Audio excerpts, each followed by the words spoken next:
ಎಲ್ಲರಿಗೂ ನಮಸ್ಕಾರ. ಇವತ್ತು ನಾವು ಒಂದು ತುಂಬಾನೇ ಇಂಟ್ರೆಸ್ಟಿಂಗ್ ವಿಷಯದ ಬಗ್ಗೆ ಮಾತಾಡೋಣ. ಅದೇನಂದ್ರೆ ಕೊಲೆಸ್ಟ್ರಾಲ್ ಕಡಿಮೆ ಮಾಡೋಕೆ ಸಹಾಯ ಮಾಡುವ, ಅದ್ರಲ್ಲೂ ಸುಲಭವಾಗಿ ಮಾಡಬಹುದಾದ ಹೈ ಫೈಬರ್ ಡಿನ್ನರ್ಗಳ ಬಗ್ಗೆ. ಈಟಿಂಗ್ ವೆಲ್ಲಲ್ಲಿ ಪ್ರಕಟವಾದ ಲೇಖನವನ್ನ ಆಧರಿಸಿ ಈ ಮಾಹಿತಿಯನ್ನ ನಿಮ್ಮ ಮುಂದೆ ಇಡ್ತಾ ಇದೀವಿ. ವಾರದ ದಿನಗಳಲ್ಲಿ ಮಾಡುವ ಅಡುಗೆ ಸುಲಭವಾಗಿರ್ಬೇಕು, ರುಚಿಯಾಗಿರ್ಬೇಕು, ಜೊತೆಗೆ ನಮ್ಮ ಹೃದಯಕ್ಕೂ ಒಳ್ಳೆಯದಾಗಿರ್ಬೇಕು. ಇದು ಸಾಧ್ಯನಾ? ಸಾಮಾನ್ಯವಾಗಿ ಈ ಮೂರೂ ಒಂದೇ ಅಡುಗೆಯಲ್ಲಿ ಸಿಗೋದು ಕಷ್ಟ ಅಂತ ಅನ್ಸತ್ತೆ ಅಲ್ವಾ? ಆದ್ರೆ ಖಂಡಿತ ಸಾಧ್ಯ ಇದೆ. ಅದು ಹೇಗೆ ಅಂತ ಇವತ್ತು ನೋಡೋಣ.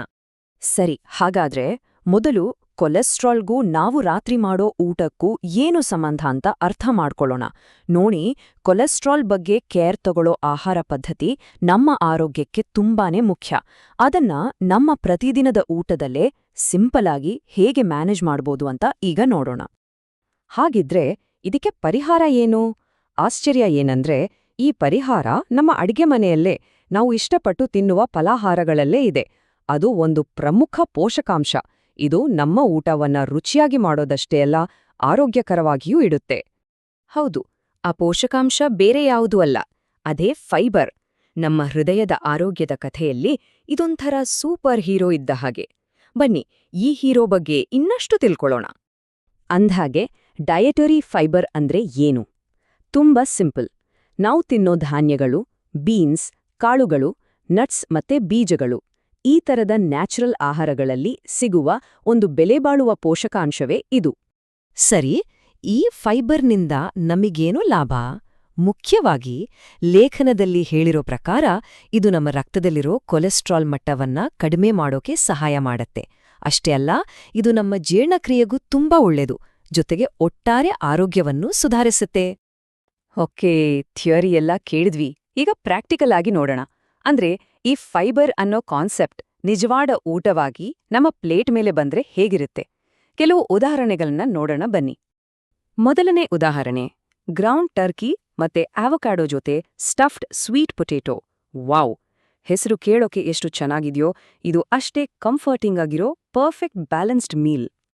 ಮೂಲ ಲೇಖನದಲ್ಲೇ ಇದನ್ನ ಎಷ್ಟು ಚೆನ್ನಾಗಿ ವಿವರಿಸಿದ್ದಾರೆ ನೋಡಿ.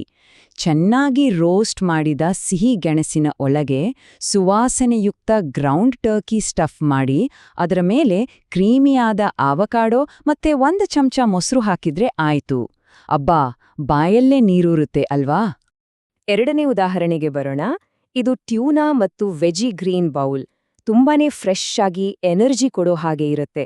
ಕಲರ್ಫುಲ್ ತರಕಾರಿಗಳು, ಪ್ರೋಟೀನ್ ಎಲ್ಲ ಸೇರಿ ಒಂದು ಕಂಪ್ಲೀಟ್ ಮೀಲ್ ಇದು. ಇದನ್ನ ಹೇಗ್ ಮಾಡೋದು ಅಂತ ಲೇಖನದಲ್ಲಿ ಹೀಗ್ ಹೇಳಿದ್ದಾರೆ.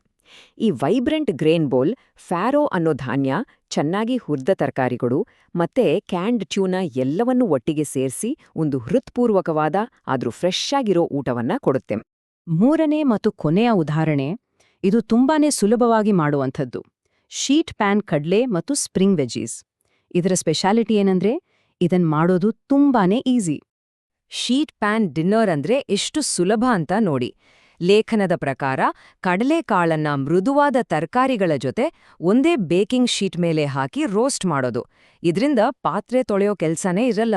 ಇದು ಒಂಥರ ಕಂಫರ್ಟಿಂಗ್ ಆದ್ರೂ ಲೈಟ್ ಆಗಿರೋ ಫೀಲ್ ಕೊಡತ್ತೆ.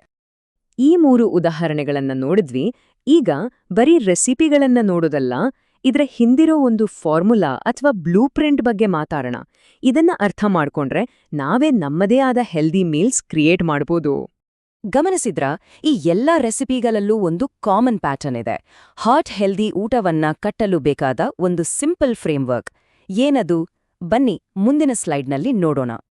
ನೋಡಿ, ಇದೇ ಆ ಬ್ಲೂ ಪ್ರಿಂಟ್. ಊಟವನ್ನ ಒಂದು simple mix and match formula ತರ ನೋಡ್ಬೋದು. ಮೊದಲು ಹೈ ಫೈಬರ್ ಇರೋ ಒಂದು ಬೇಸ್, ಅಂದ್ರೆ ಸಿಹಿ ಗೆಣಸು ಅಥವಾ ಕ್ವಿನೋವಾದಂತಹದ್ದು. ಅದಕ್ಕೆ ಲೀನ್ ಪ್ರೋಟೀನ್ ಅಂದ್ರೆ ಟರ್ಕಿ ಅಥವಾ ಕಡ್ಲೆ ಸೇರಿಸಿ, ಜೊತೆಗೆ ಇಷ್ಟವಾದ ತರಕಾರಿಗಳು. ಕೊನೆಗೆ ಹೆಲ್ದಿ ಫ್ಯಾಟ್ಗೆ ಅಂತ ಆವಕಾಡೋ. ಅಷ್ಟೇ, ಒಂದು ಪರ್ಫೆಕ್ಟ್ ಹೆಲ್ದಿ ಮೀಲ್ ರೆಡಿ. ಸರಿ, ಈ ಎಲ್ಲಾ ಮಾಹಿತಿ ನೋಡಿದ್ಮೇಲೆ ಕೊನೆಯದಾಗಿ ಒಂದು ಚಿಕ್ಕ ಆದರೆ ಬಹಳ ಮುಖ್ಯವಾದ ಯೋಚನೆಯನ್ನ ಹಂಚಿಕೊಳ್ಳೋಣ. ಇಲ್ಲಿ ಮುಖ್ಯವಾದ ವಿಷಯ ಏನಂದ್ರೆ ಈಗ ಕಲಿತಿದ್ದನ್ನ ಆಚರಣೆಗೆ ತರೋದು. ಹೀಗೊಂದು ಪ್ರಶ್ನೆ ಕೇಳ್ಕೊಳ್ಳೋಣ. ಇವತ್ತು ರಾತ್ರಿ ಊಟಕ್ಕೆ ಸುಲಭವಾಗಿ ಯಾವ ಒಂದು ಹೈ ಫೈಬರ್ ಪದಾರ್ಥವನ್ನ ಸೇರಿಸಬಹುದು.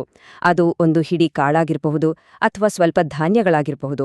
ನೆನ್ಪಿಡಿ, ಚಿಕ್ಕ ಚಿಕ್ಕ ಬದಲಾವಣೆಗಳೇ ದೊಡ್ಡ ವ್ಯತ್ಯಾಸವನ್ನ ತರೋದು.